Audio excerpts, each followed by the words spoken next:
Hoy es 10 de noviembre, un día histórico para la humanidad, porque un día como hoy comenzó a caerse el muro de Berlín.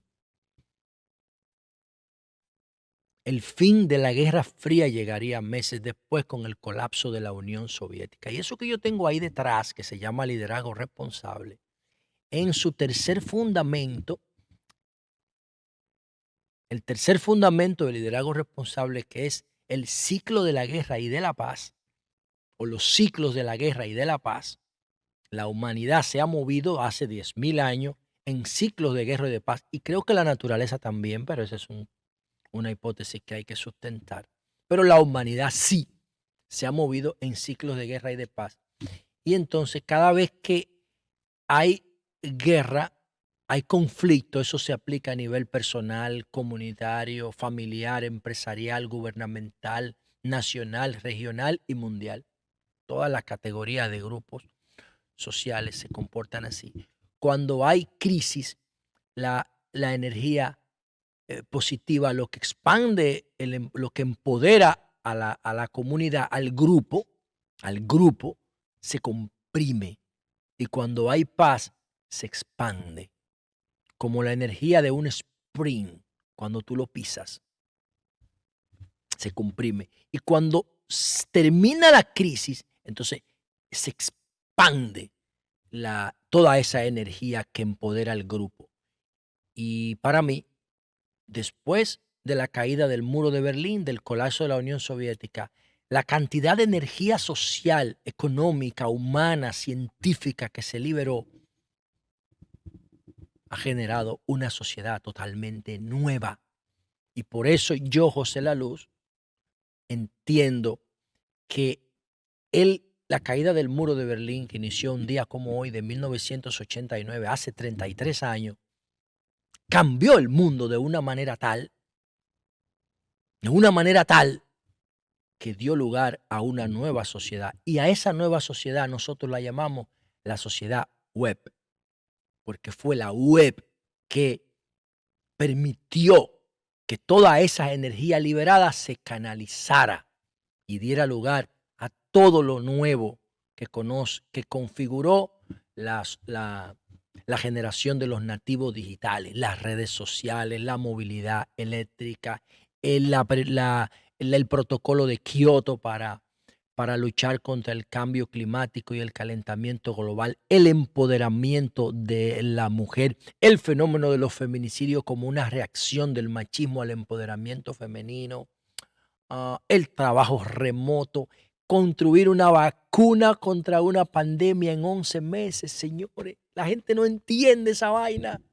Lograr una pandemia, frenar una pandemia, construir una vacuna que el promedio era 25 años. Todavía no hay vacuna para el SIDA. Y la del COVID, esta humanidad, esta generación, la logró en 11 meses. Para frenar una pandemia con la tecnología, eso no tiene madre. La economía colaborativa, el fenómeno de Uber, el fenómeno de Airbnb, el fenómeno del Bitcoin, desafiando todos los bancos centrales del planeta, las plataformas de Spotify, todo lo que yo tengo detrás, en el mapa de la sociedad web, que es la contraportada del libro de liderazgo responsable, el fenómeno de TikTok, el fenómeno de Instagram, el fenómeno de Facebook, que tiene la plataforma entera de Meta, que tiene más de 2.000 millones de personas registradas, y el gran acontecimiento de la inteligencia artificial, que en noviembre, por lo menos el modelo de lenguaje de ChatGPT ya está cumpliendo un año. Y en un año, señores, esto ha generado innovaciones como la que le voy a plantear a continuación. Una profesión de ingeniería, prompt engineer, nació en el 2023, y antes de que termine el 2023, esa carrera de ingeniería, que es una especialidad de cómo preguntarle a las inteligencias artificiales, No estoy hablando de cómo preguntarle en términos orales, sino de ingenieros de programación, ingeniería de código, que ellos hacían unos shortcuts para para optimizar, porque en el fondo todo lo de la inteligencia artificial es optimización en materia informática, cómo preguntarle mejor para optimizar las inteligencias artificiales. OpenAI, Sam Altman, Google a través de VAR, ya van a terminar con la ingeniería de prompts, porque las máquinas van a aprender del usuario y le van a enseñar al usuario cómo preguntarle a ellas. Eso es increíble. Ese es un segundo paso de la inteligencia artificial. En menos de un año, antes eso hubiese costado 50 años. Ese nivel de optimización, en menos de un año, la inteligencia artificial ya lo logró. Ya la ingeniería de prompts no va a ser necesaria, a menos que los ingenieros de prompt vayan a agregar otros valores para seguir siendo competitivos y necesarios en el mercado. Así de rápido va la inteligencia artificial, que lo va a cambiar todo. ¿Cuándo lo va a cambiar todo? Cuando la inteligencia artificial se encuentre con la computación cuántica, que esas redes neuronales van a tener una capacidad cuántica de gestión informática y de gestión de data. Se jodió todo. O sea, nosotros estamos asistiendo a un cambio en la humanidad que los gobiernos no tienen idea de lo que viene porque los gobiernos no lo controlan. No lo controlan. No hay un gobierno en América Latina que tenga una unidad de gestión en el gobierno, en el organigrama público dedicado a la inteligencia artificial. Tienen programitas y página web y discursos para conectar con la gente, pero lo que yo estoy diciendo aquí, nada de eso. Y eso es la próxima frontera de la humanidad, que está a menos de 5 años. Antes del 2030 ya nosotros vamos a ver la conjunción de la inteligencia artificial con la computación cuántica. Y ya vamos a estar entrando en una nueva sociedad donde nada será igual, ni los edificios, ni las relaciones, ni la movilidad, ni los negocios, ni la economía, ni el medio ambiente. Nada va a ser igual. Y pudiéramos estar llegando a lo que Raymond Kurzweil, el vicepresidente de inteligencia artificial de Google, define como la nueva singularidad, el transhumanismo, donde el ser humano se mezcla con la máquina o la máquina lo va a superar. Sí o sí. Ahora mismo estamos hablando de inteligencia artificial a nivel de bots o robots virtuales, pero eso va a alcanzar el hardware porque la inteligencia artificial va a ser capaz de construirse ella misma las piezas que necesite, los órganos que quiera. O sea, estamos hablando de que en un año la inteligencia artificial ya tiene más conocimiento acumulado, ya tiene más capacidad de gestión de conocimiento que toda la historia de la humanidad. En un año. En un añito. En un año que se liberó, me explico, porque la inteligencia y las redes neuronales tienen más de 60 años de edad, pero no podían correr porque las redes neuronales se alimentan con datos y no había datos. Por eso es que yo digo que la sociedad web es el mayor acontecimiento del siglo XX, porque la web, no la internet, porque la internet existe desde 1968, era una herramienta militar, sino la web que crea Tim Berners-Lee y monta la web en la internet. Y es la web la que permite conectar todas las computadoras y generar la data que alimenta las redes neuronales. Busquen un programa como este en otro, búsquenlo en otro canal de YouTube. Y yo no soy informático, yo soy político, pero con una visión del siglo XXI y con respeto al pasado. Pero ahora mismo ningún historiador en el planeta historiadores industriales, Walter Isaacson, quizá, pero que Walter Isaacson, el biógrafo de Steve Jobs, el biógrafo de Elon Musk, eh, es biógrafo, no es sociólogo, no tiene la parte sociológica para enlazar un acontecimiento, una época histórica con otra, porque el tipo de sociedad que estamos viendo ahora, ningún historiador tradicional la puede narrar. Ningún historiador tradicional te puede hablar de lo que yo estoy hablando aquí ahora mismo. Porque es una sociedad nueva que no tiene ninguno de los procesos importantes de ahora, tiene precedente en la historia de la humanidad. Con los códigos de la sociedad del siglo XX y del siglo XIX hacia atrás, tú no puedes entender la sociedad de ahora. Por eso es que a mí, la sociedad dominicana, la gente que toma decisiones, no me entiende. Porque hablamos códigos distintos. ¿Y para qué yo hago todos estos videos? Para dejarlo grabado para las nuevas generaciones, para que entiendan el proceso. Y digo lo siguiente, si el impacto de la sociedad web no se ofrece como una materia en las escuelas y en las universidades, los estudiantes del siglo XXI van a salir incompletos, no van a entender el empoderamiento que tienen. No van a entender por qué, lo que decía ahorita al principio. No van a entender por qué la lucha por el cambio climático. No van a entender por qué la lucha por respeto a los animales. No van a entender por qué la lucha del empoderamiento femenino. No van a entender por qué el éxito de Elon Musk y la movilidad eléctrica. No van a entender por qué el fenómeno de TikTok, por qué el fenómeno de Instagram, por qué el fenómeno de Meta. No van a entender. No lo van a entender. ¿Por qué? Porque eso no surge de la nada. No, esa es toda la energía que se comprimió, que se contuvo durante los 45 años de guerra, desde 1945 a 1990 de Guerra Fría, porque antes de 1945, cuando eliminan a Alemania, cuando eliminan a Hitler, había guerra caliente. De 1938 a 1945, guerra caliente. Y de 1914 a 1918, guerra caliente, la Primera y la Segunda Guerra Mundiales.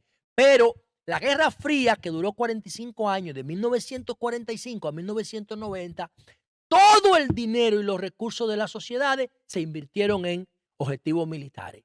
Y cuando terminó la guerra, esas herramientas militares ya no servían para seguir peleando porque no había enemigo. La Unión Soviética había colapsado. ¿Y qué hizo la economía?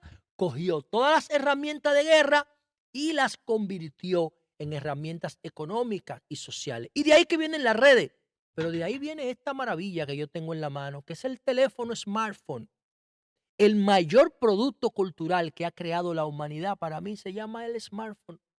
Lo va a hacer todo. Ahora, ¿qué tiene el smartphone dentro? Tiene toda la tecnología que desarrolló el mundo durante la Guerra Fría. Toda. Sobre todo las de el Instituto Bell Labs de Alexander Graham Bell.